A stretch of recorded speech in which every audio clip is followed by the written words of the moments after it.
Where's this link at? Where is it on the thingy? Live. There it is. Okay, let me grab this link. Oh.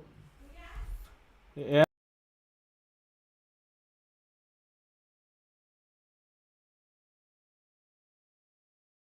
Now I gotta go make an announcement real quick. Hopefully I fixed the stream delay this time, but probably not. At event ping. Here we go. That's the right link, right? Yep, that's the right link. Ooh. Hold up. Let me go and do not disturb. Post on Twitter too. And gotta reply to this DM real quick.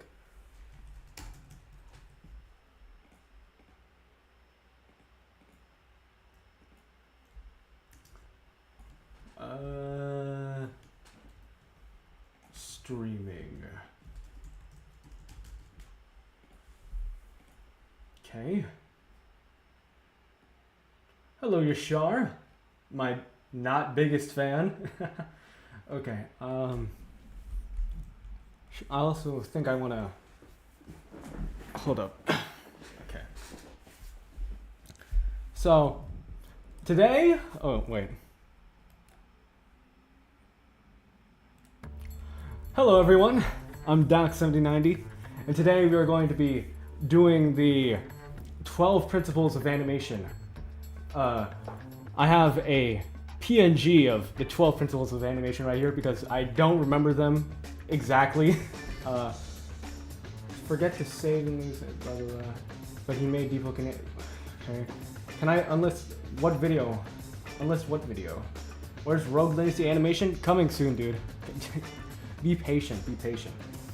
Okay, so I got the 12 principles of animation right here, and I'm gonna create an animation that is based off of all these 12 principles to give an idea of how to implement this into your animation. Hello Moyai, my biggest fan. Okay, first one, squash and stretch. This one would be easy to do with like a ball instead of a character first. So let me insert a union ball. So squash and stretch is pretty simple. So normally, how you would animate a bouncing ball, create a keyframe where they're on the ground, create a keyframe where it's up, and keyframe when it's back on the ground. And now we have a bouncing ball. I'm gonna do a few things to make it look more appealing, like fix the timing and stuff, but yeah. I'm gonna also shorten this a bit. There you go. Now we have a, this looks terrible. Hi Rust! We're doing a, okay, so here's our bouncing ball. It looks very boring right now because it has no squash and stretch. So let me make it duplicate and this union 2. Hello Viper, I remember you. We named our Cubone after you. So I'm going to replicate this same exact animation on this cube. When you try to animate, you do low FPS character animations. That's cool. Animating in low FPS is looks very nice. Gives it really cool style, and it's actually a lot easier to. So now we have two of the same animations. On the right, I'm gonna add some squash and stretch. So what squash and stretch is gonna do is that. So, wait, okay. I'm going to make it all. Go the 13th principle, MQ. Give me a sec. Oh, I forgot to. Oh my goodness. I forgot to. Forgot to add the size principle to this one. Okay. I'm gonna animate, squash, and stretch on this, and then I'll explain it after. Let my thoughts.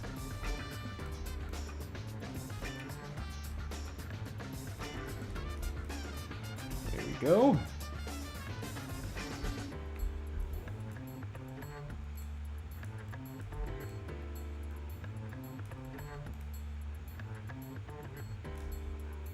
There we go.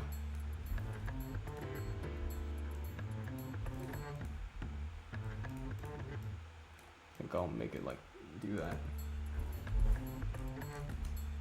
Ooh, that looks ugly. You can press Control when resizing to resize both sides. If really?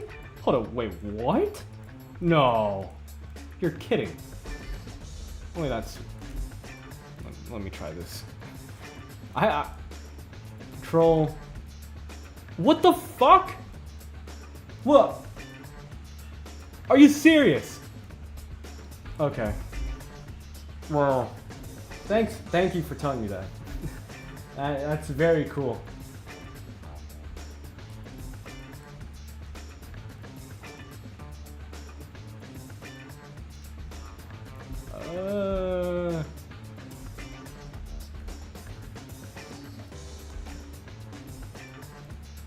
Okay, so right now the animations, the animation is very rough, but by animating the squash and stretch, you can already see it's beginning to, look a little better.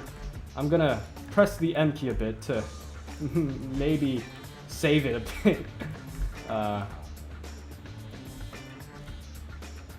Okay.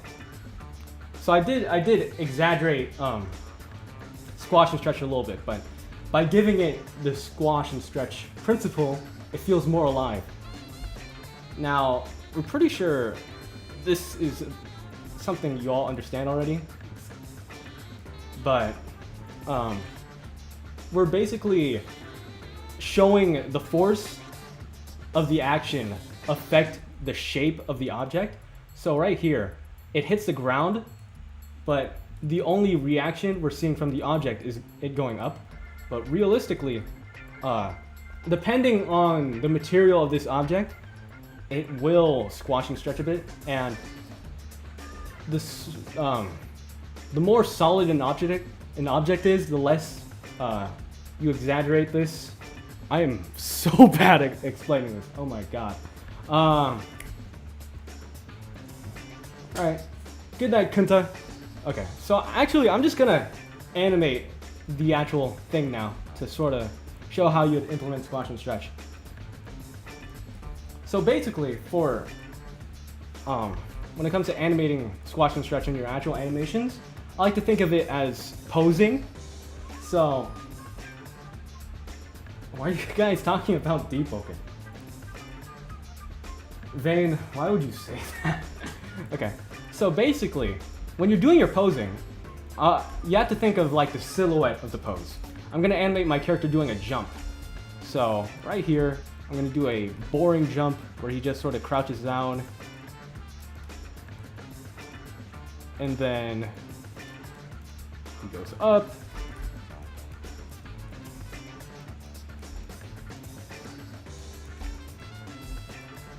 And then he comes back down to over here. Let me remove these other animations from the thing.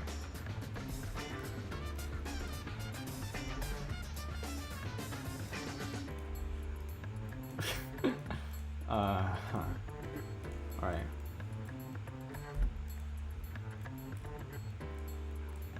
I need to create an idle pose real quick. Right here.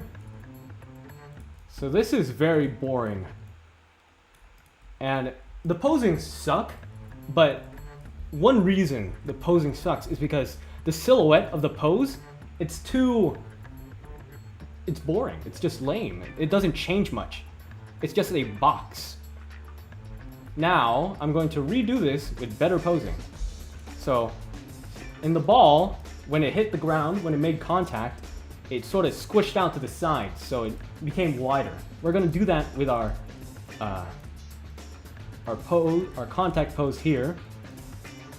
I'm going to widen his legs.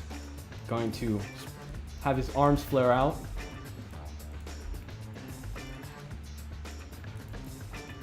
And now this pose is already better for the jump and feels more powerful because he has a bigger silhouette and it's wider. And now, when we make him go up like this, we're going to have him sort of stretch, make him feel a bit elongated and more thin. By like that. And then for this pose, we'll have him.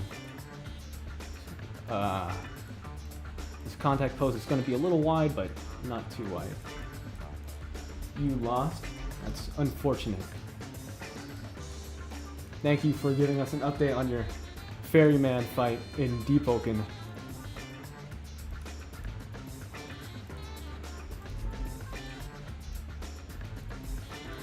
And now this jump is already cooler because our posing is better. So basically, when you implement squash and stretch into your animations, you want to think about the silhouette that your characters create.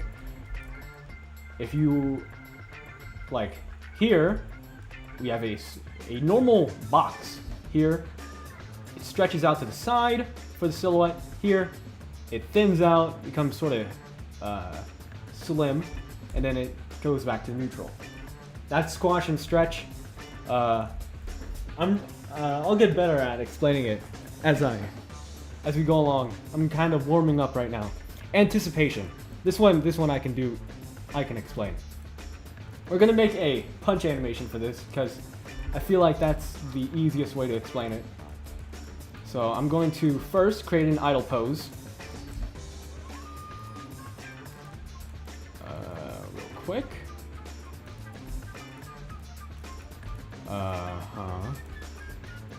His arms up.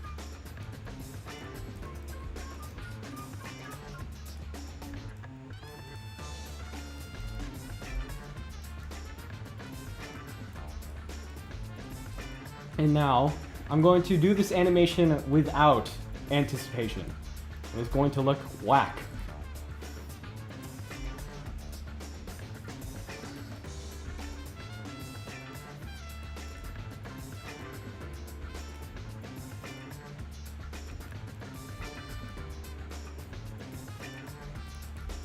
It's just going to be a simple punch, and it's just going to step forward, and that's it.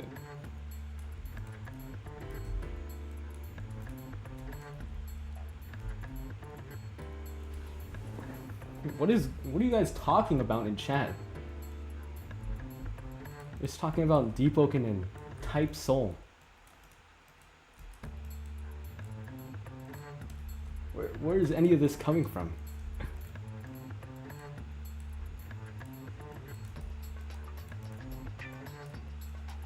There we go.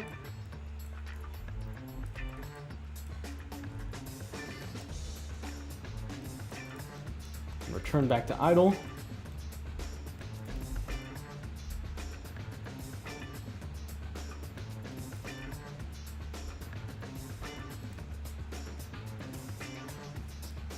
Okay. Now I'm going to make this a little more. I'm going to create some in and outs, some in-betweens I mean.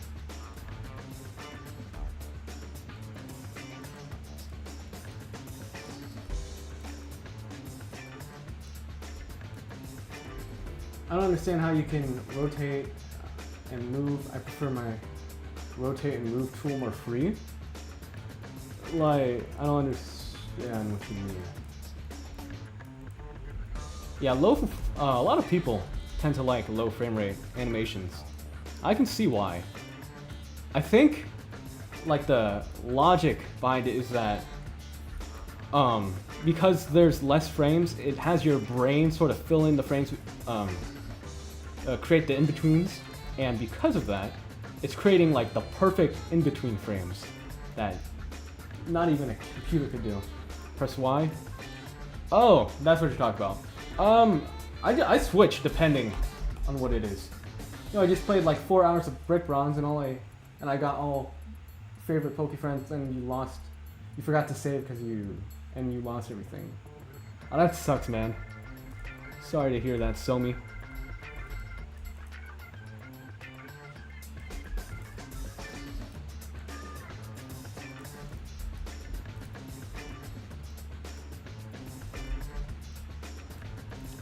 And then he's going to step back. This is going to be the punch animation without any anticipation.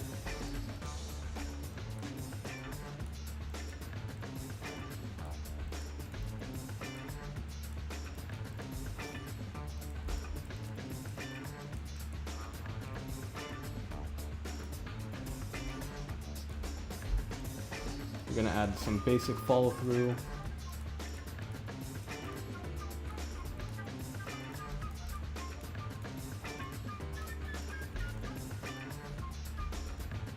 Now, if I turn this to linear, it's gonna look really bad. I mean, not really bad. It's a decent punch animation, but it's missing stuff. It's missing some power, you know. Now, I'm going to implement some anticipation. Right. We are on anticipation. I'm going to implement anticipation into this animation.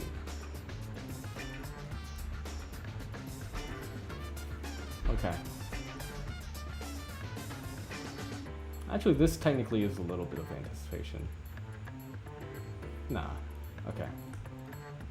I'm going to create some space for another pose where he winds back. And now, a lot of people, when they start off animating, they hear stuff about fighting like you don't want to pull back your punches because that's like telegraphing stuff. And they're right. You don't want to telegraph in like a real fight, but in animation, you kind of want to telegraph because telegraphing your attacks actually gives them more oomph, you know? They feel more powerful like that.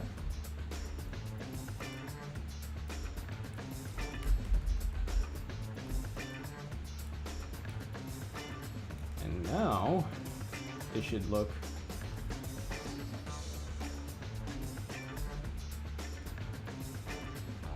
yeah, so basically, what you want to do for your animations is that you got to make sure that there's a pose where they pull back for the forward action. You never want to just like have it go straight into the action because okay, that it looks good there because it's fast, but yeah, that's anticipation. Basically, create a pose where your character pulls back and prepares for the animation. This could be the character squatting down for a jump. This could be the character pulling their arm back for a punch. This could be the character opening their arms wide for a hug. Okay, you want to anticipate the action. Do you know how to do a barrage effect? Yeah, you animate multiple arms. Doc boxing? I've been wanting to make another boxing animation. I made one a few months ago, like for a cake station contest. I forgot what I named the video. Staging. What is this one? Staging principle of animation. Okay, so staging, it's basically how you frame your camera and all that stuff and make stuff look cool. So like, here we go. Staging is a bit of a weird thing to sort of study if you're animating because it has a lot to do with just camera placement. But basically, the most important rule of thirds. Everyone uses rule of thirds. You basically want to keep your subject in one of these four corners or dead in the center. You never want your character to be like here. That you don't want that because it's kind of hard for the audience to focus if it's not in one of these four corners. This looks cinematic. This doesn't look cinematic, but this does. And it's because our subjects are in the four corners. And it would look even more cinematic if I put that there. Another staging thing is the angle of your camera. If you have your camera like here, your character looks weak, small, fragile, very scared. From here, characters look more powerful, they have more of an aura, look like strong. Here, this is like for a conversation, and usually you would have another character, and you would put your camera right over their shoulder, like this. Oh, and with this camera angle, the over-shoulder shot, another rule is that you always want to keep your camera in one side of your scene. So let me get a semicircle. Here we go. This will help us explain a bit. So this is our scene, and our camera can only be in this. You can only have your camera be in this area. You don't want to have one shot be over here, and then the next shot like all the way over here. And we don't do that because that's disorienting and it just feels weird. Okay, we want it to go from here to here, not here to here. So simple stuff. That's the 180-degree rule. So yeah, when it comes to staging, you really need to know those three rules: 180-degree rule, the rule of thirds, and camera angles. So that's staging. Straight ahead action and pose to pose. These two have to do with your workflow. Let me insert my character again because I deleted it for some reason. When it comes to animation, there are two popular ways of approaching animation. The first one is straight ahead, where you just you go from the poses in chronological order, from when, like, this is our first pose, this is our second pose, this is our third pose.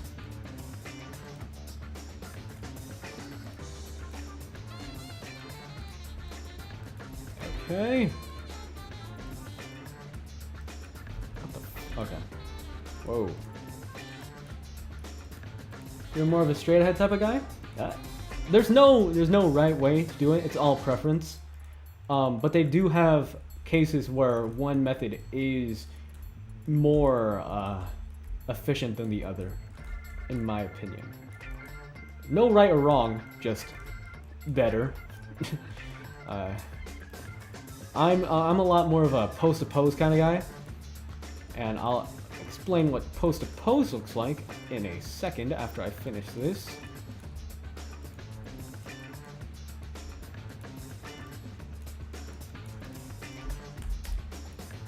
Straight ahead works really well for stuff that is a lot more unplanned, chaotic, and sort of flowy. So a lot of combat animators like to animate in straight ahead because it goes a lot, it's based a lot on your animation instincts, really. But not to say that pose to pose isn't, you know, based on your animation instincts either, because there's a lot of stuff where you sort of just go with the flow for other animations too when it comes to. So that's straight ahead. Now, how pose to pose would do this kind of animation is that we would map out the poses that the key poses, and so like right here, I want it to start here and I want it to end here.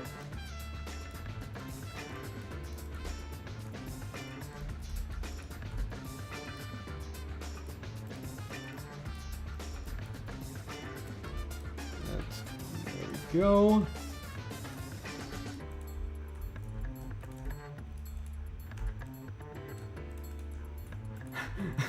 Evil doctor straight ahead. Yeah. You need Subway Surfers gameplay? Yeah, I'll implement some Subway Surfers gameplay. It's Doc 9070. It's Patient 7090. And now that we have our two main poses, we can go through and animate what's in between. We're sort of filling in the gaps. most post-to-post animators animate using none because it doesn't doesn't automatically create in between, so you can comfortably gauge the gap. Okay.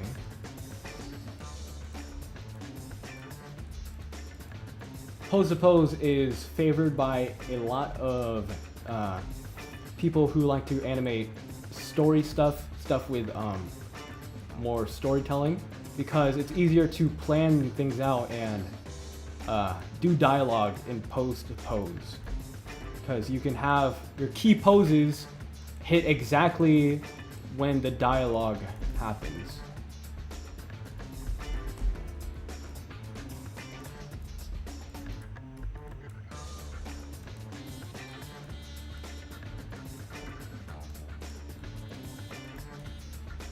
And there are some people who actually like to mix both workflows, and there's nothing wrong with that either. So how that would work is that people would block things out and then sort of go through it, animating in straight ahead. That doesn't really explain much, but yeah, there are people who do that. I don't know how they do it, but I've heard of it. I'm not gonna finish that, but yeah, that's post to post. Hi, Soybean! We're going through the 12 principles of animation right now.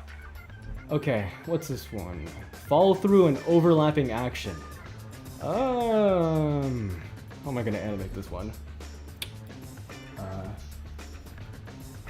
You're late to class? We're only on the 5th one. You're fine. You're fine. You know what? Okay, I have an idea for this one. Okay, give me a sec. Where are you? Here we go.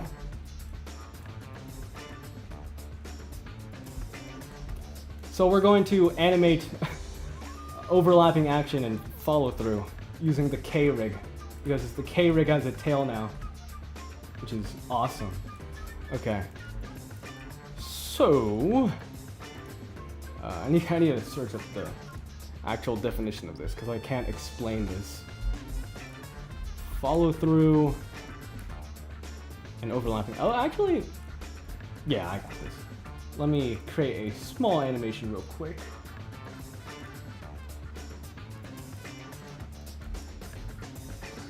Okay.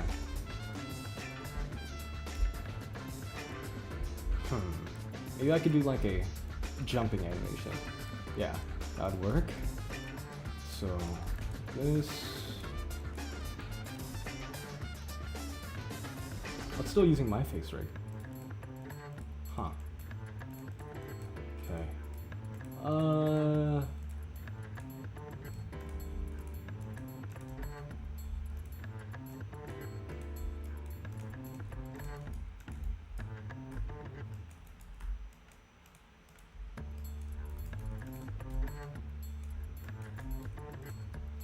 So I'm gonna make a short jumping animation because I think jumping would be a pretty good way of showcasing this one, because there's a lot of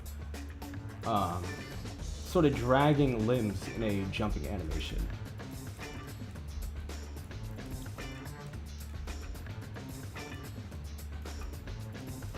Here I'm using pose to pose, like I did in the last thing. I think I mentioned this, but my preferred method of animation is a pose to pose, because it's a lot more organized and I can plan things out better with this. There we go.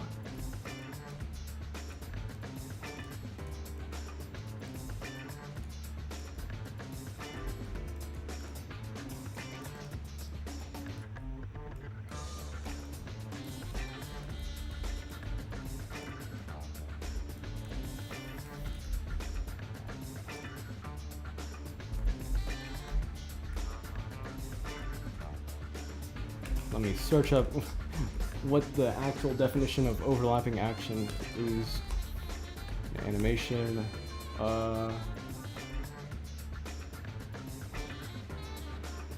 Overlapping action is a tool to blah blah blah. Oh, there it is. Okay. So, from this pose to this pose, normally, if you were to just let the computer do its thing and create the in-betweens, all of the body parts will move at the same rate as they do. They all move at similar speeds. But if we were to follow Rule 5, follow through an overlapping action, what we'd do is that we'd have the torso and legs move first and have the arms sort of drag along. Maybe even like fall forward and then drag. I'll have the knee drive this action, so the fastest moving part in this in-between is the leg, and the torso follows behind it. So this in-between will look a lot better than the one that the computer made, because we're following the overlapping action rule. And here, I'm going to have the torso move back, and since these limbs are sort of following along, they're going to move opposite, because they're kind of dragging. Are you Doc 7090 because you were an animator, or are you an animator because you're Doc 7090? Who knows, man?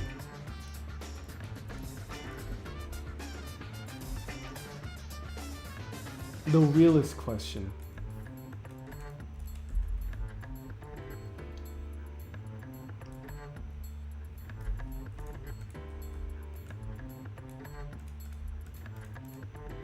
There we go.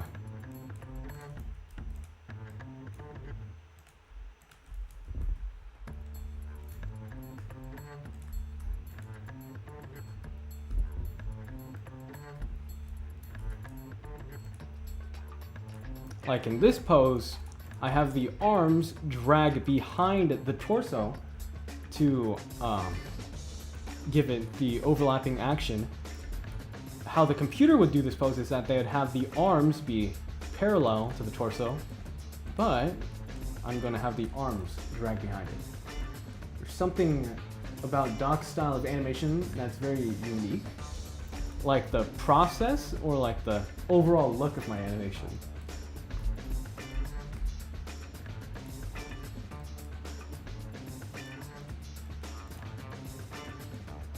The look of it? Huh. Yeah, I can't really explain what my animations do that make it look a little different than everyone else's.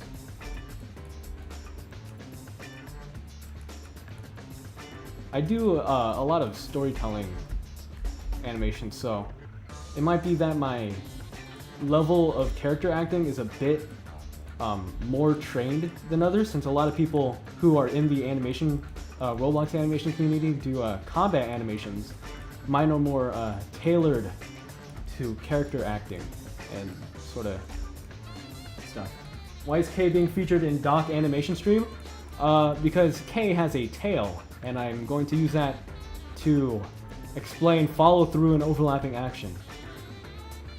So for the tail, will look so how we animate the tail is that the part of the tail that's closer to the body will be moving first, and everything else will sort of drag behind it.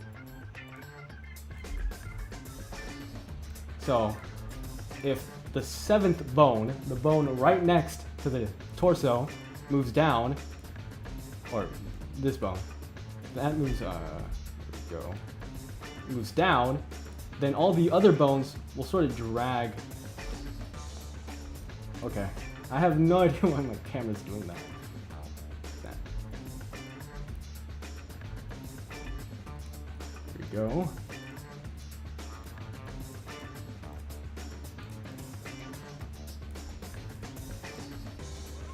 Was making. I did not make the tail.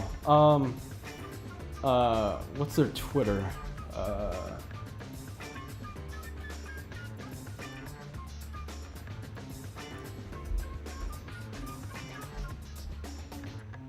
Memstride on Twitter made the tail.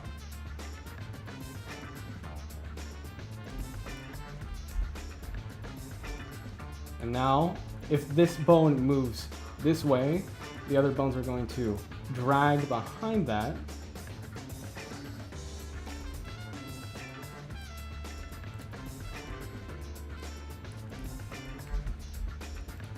Yeah. So basically, you want to sort of assess which limb is the leading limb, which limb is like driving the force, and which limbs are sort of being pulled by it. So here, the torso is pulling everything, and the arms are sort of dragging and following that.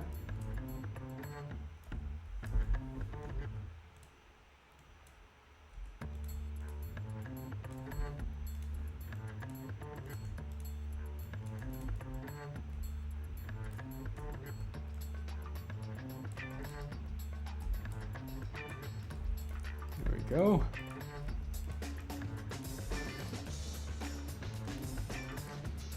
And the follow through and overlapping action principle can be applied to many things. Like for hair, for instance, a lot of people, oh, hold on. Is there a fire?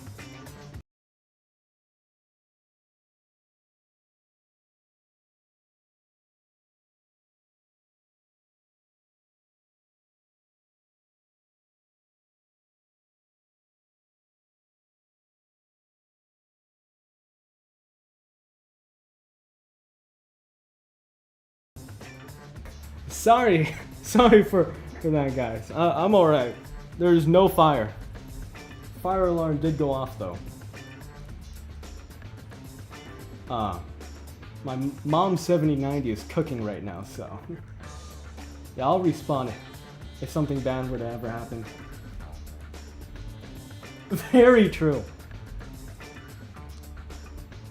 So another example is how the body has stopped moving, but the tail is still moving a lot. So creating a contrast in the amount of movement that each limb is having will make your animations look really cool.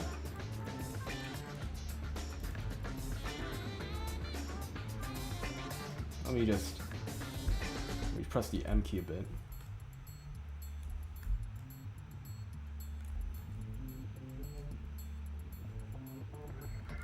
Yeah, so here you can clearly see the sort of drag being applied to the tail.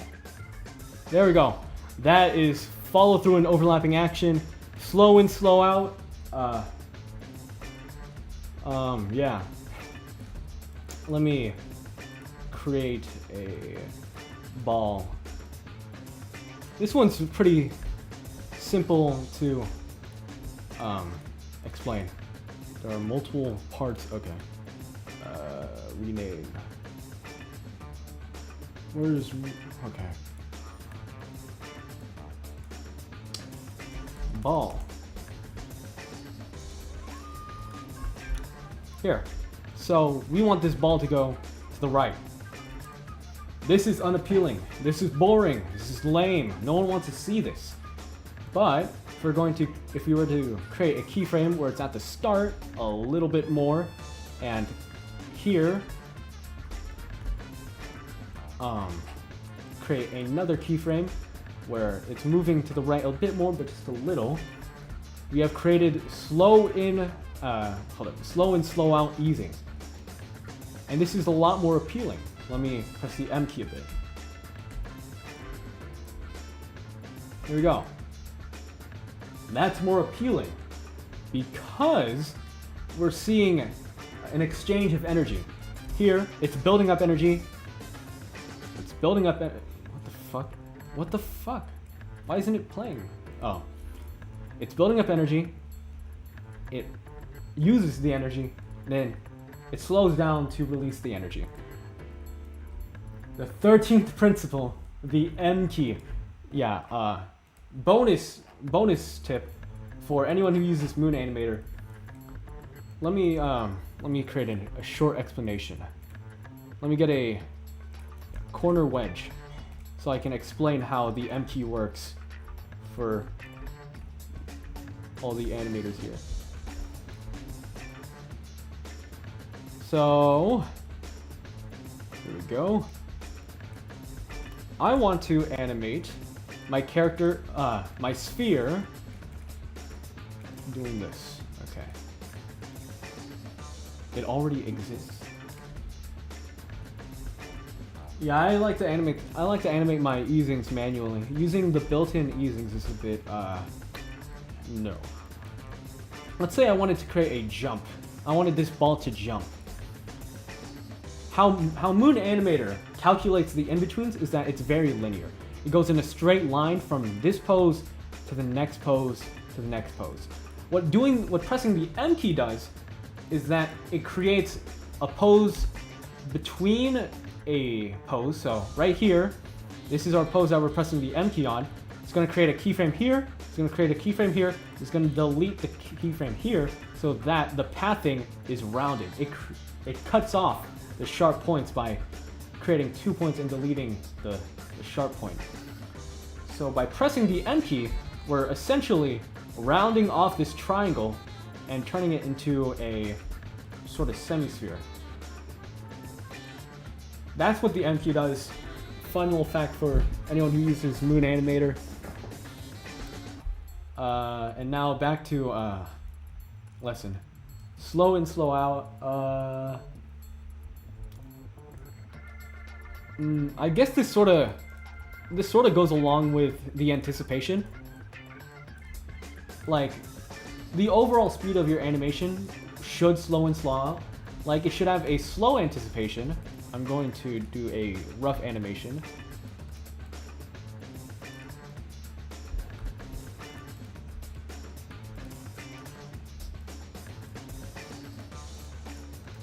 It should be fast in the middle.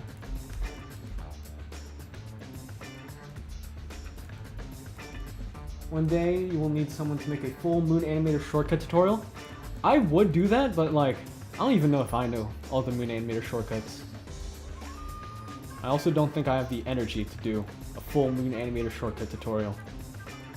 Like, there's still a ton of stuff I don't know about Moon Animator, just cause like a lot of the features kind of suck, kind of lame. Like, there's a create template duplicate thing, a feature where you can duplicate a template file, and I just don't see the point of that, because you can duplicate animation files pretty easily by just saving them as a new file, and it will save your previous file. So you have a slow anticipation, it's fast in the middle, and it slows down. That's how you implement slow in, slow out to your whole thing. You want to sort of look at your animation speed as a whole and see if it has that slow in, slow out to it. There we go. That's 6. And now my favorite principle, the arc. I'll create another basic punch animation. You have idle pose, anticipation,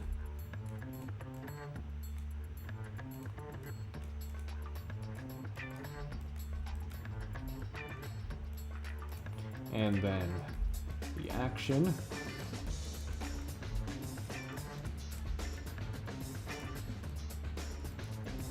Follow through.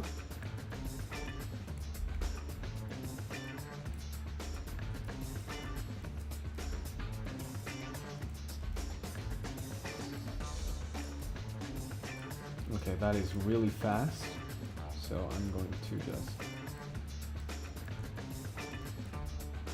So this is a very linear punch animation. It's boring because the punch is very straight, and it's a very straight path. I'll make it even straighter by having his fist already be here. This is boring. This is lame. Now, we're going to spice it up a bit by, in between the paths of these keyframes, our in-betweens are actually going to create an arc. So it went down and back up.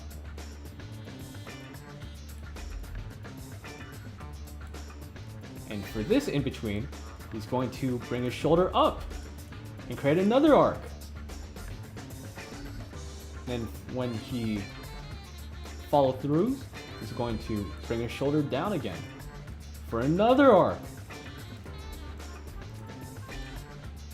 And now it's a lot more interesting because we've added arcs to the pathing. Here's our old punch. It's very straight. Our new punch, a lot more dynamic. It's a lot smoother. It's just better overall. I said this in the M key, but the way Moon Animator creates this in-betweens is that it's very straight, and that what we want to do is that we want to adjust the pathing so that it has an arc. You can see that the shoulder, instead of going directly from right to left, by creating this middle pose where it's slightly down, it looks a lot more interesting. There we go. That's arcs. It's my favorite principle because learning it makes everything look better. Secondary action. I have never heard of this one before. Secondary action. What the fuck is this?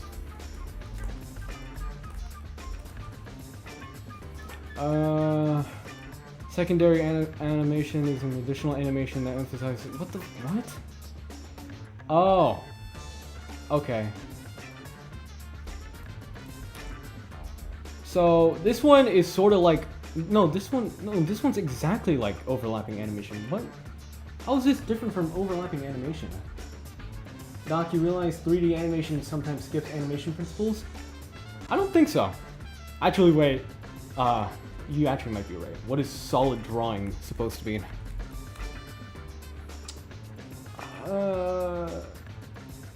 Okay, you're actually right. You're right. 3D animation does skip some principles, but I don't think it skips a lot of these.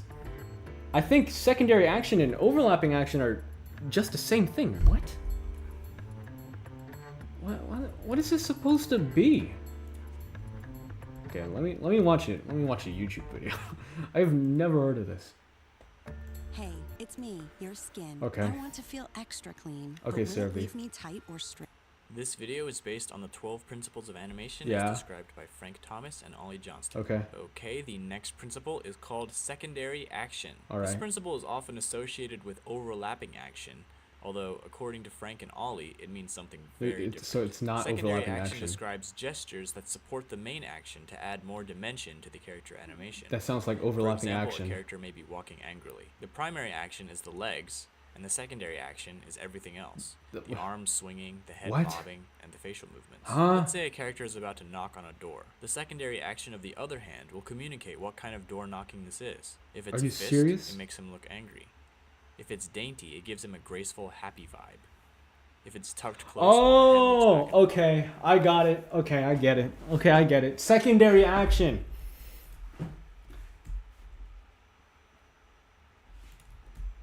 Okay. I get secondary action. I get it now. Let me create a walking animation real quick. Let me put the music back on.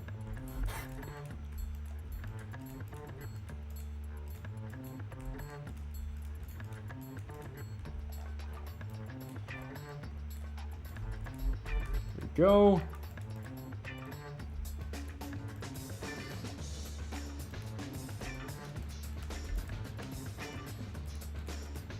It's gonna be a very messy walk animation, but I do not care. Where's Luffy? Luffy is not gonna be in every stream.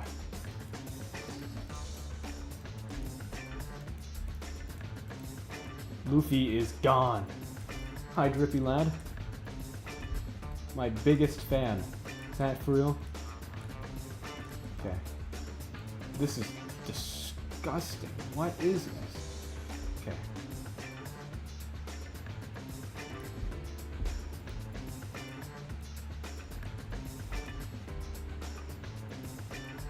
Secondary action does add emotion.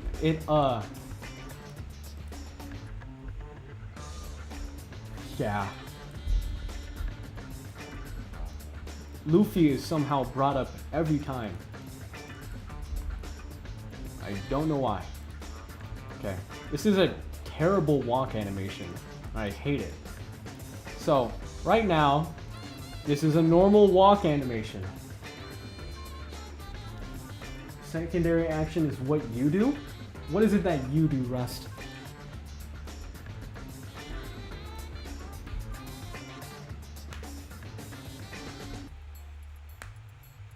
Why do you think people say my animes have characters?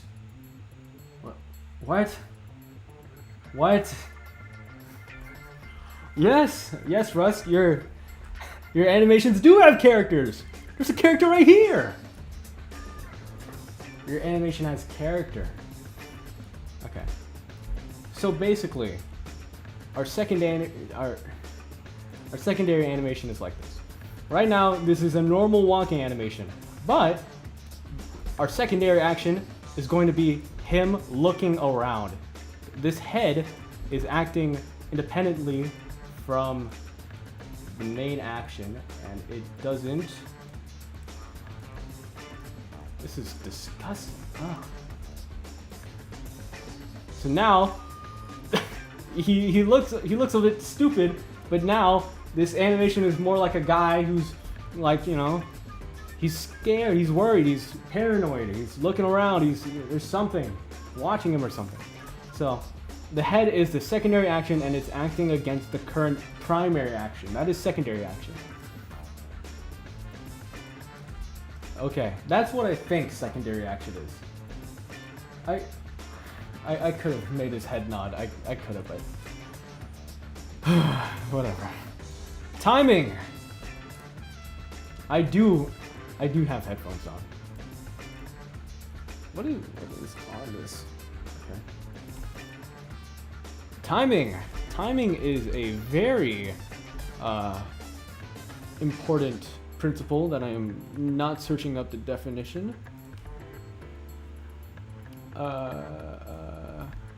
Definition. Duration. That's boring. Okay, I'm gonna use the ball bouncing to explain this one too. Okay, it already exists. So here we go. Here we have a normal ball. Okay. Here we have a normal ball bouncing animation, but it doesn't look very nice because the timing is off. The time he reaches up, and the amount of time it takes for the ball to go up, and the amount of time it takes for the ball to go down, the amount of time the ball is in the air, it's all messed up. So we're gonna fix this by make it so that the ball reaches up way faster. I'm gonna do this just by doing that. We're gonna make the ball stay in the air a little bit by creating a keyframe like that. Oh, whoa, whoa, whoa, whoa, whoa, whoa, whoa. That is not right.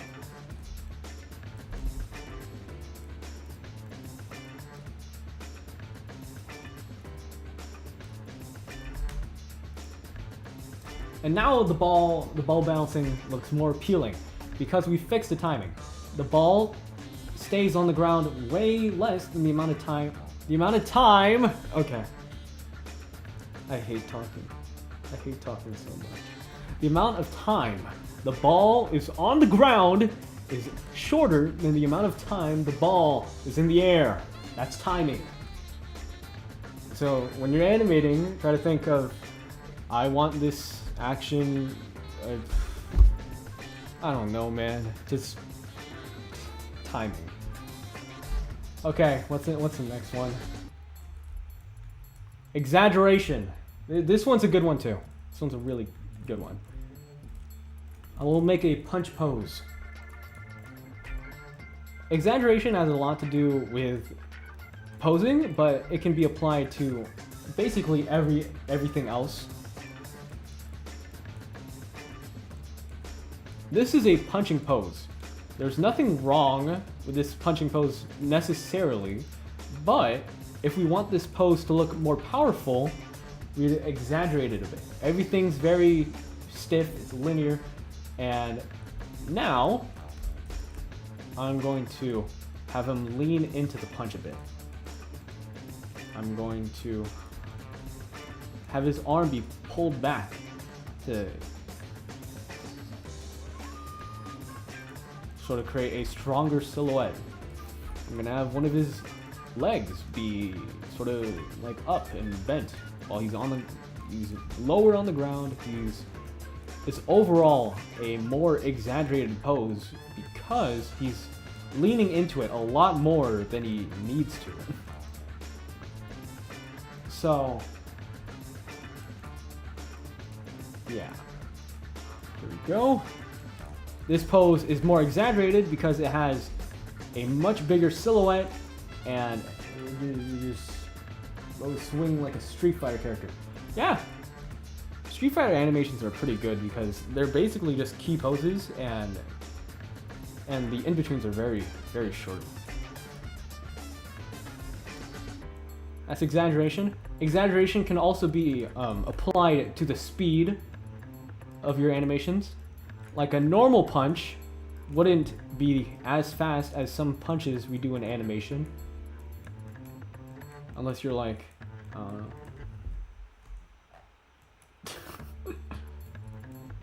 So that's the speed of a normal punch. But if we want this punch to feel more powerful, we'd exaggerate the speed by doing that, and I'll make the recoil of it more exaggerated too. Go. And now this punch looks ugly.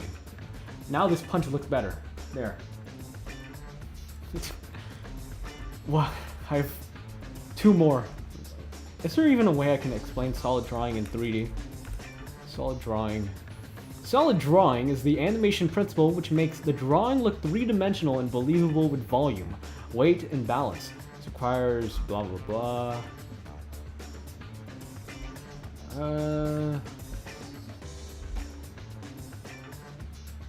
No what? I'll just do this as a lighting thing. This is solid drawing. I'm going to use it as an excuse to do lighting. So here we have a poorly lit character. He's all in shadow. There's nothing. I'm going to set the lighting technology to future because that makes shadows and stuff look better. And we're going to give him a 3D look by placing our lights correctly. First, we're going to insert a spotlight. And we're going to have the spotlight come directly from the side. This way, our character has a light side and a shadow side. We're going to implement another light that comes from behind our character. This separates our character from the background by giving him a rim light. And finally, we're going to give our character a third light. And it's going to be a fill light. It's going to give the shadows more variation. So that it's a little light here, and it's, let me intensify the ambient to make the shadows look a bit more darker. There you go. That's what the fill light does. It makes the shadows have a little more gradient to it. And now our character looks a lot more 3D because we've implemented good lighting. You have a key light that comes from the side and it illuminates most of the face. We have a rim light, separates the character by adding a light to the sort of outside rim of the character. We have a fill light to lighten the shadows and give it a gradient. And for staging, always, or most of the time, have your character have the camera be on the shadow side and not on the light side. It just looks more cinematic this way. I don't know why, but it does. And yeah, that's solid drawing, I guess. And the final one, appeal. What does this even mean? Appeal is one of the animation principles which makes the character design stand out. How am I going to explain this? This one also has to do with your posing, I guess, too. and exaggeration. Basically, ooh, I should rename this. There we go. Huh. So, we're going to exaggerate the poses and that'll give it more appeal. Basically, we want to move away from realism a bit. Actually, no, that's not what I meant. We want to sort of think of we want to push the emotion that we want to get. Like, this guy is tired. But if we want him, okay, you know what? No, I'm not, no, I'm not, no. This one, no. I don't know how to explain appeal. This was way longer than I thought it was gonna be. I was expecting this to be 30 minutes, but it took an hour. So, I was gonna play some ultrakill, but I wasn't expecting this to be an hour, so I'm gonna end the stream because I have some stuff I have to do. Enjoy the 12 principles of animation. Goodbye. I'm out. I'm tired.